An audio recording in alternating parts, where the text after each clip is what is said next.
So how would you take that forward then, sharing that with other members of staff, folks? Well, I think in a similar way you shared it with us today. Yes. Get them to think about specific vocabulary that they find really hard for their student to get to spell.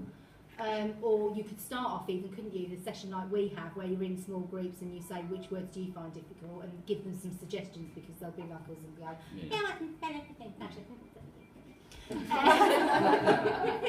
But yeah, so because it's really hard to think about words. It is, and well, that's one of the problems with spelling programs, is actually getting the student to generate. And also half the time you don't know you're flipping spelling it wrong, because you think No, that's right. you can't spell it.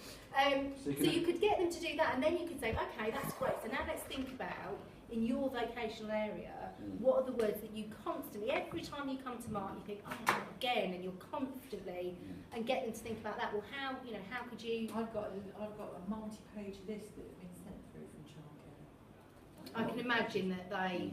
Because the vocational staff did actually produce a whole list of words that the students either need to spell or persistently and consistently get wrong.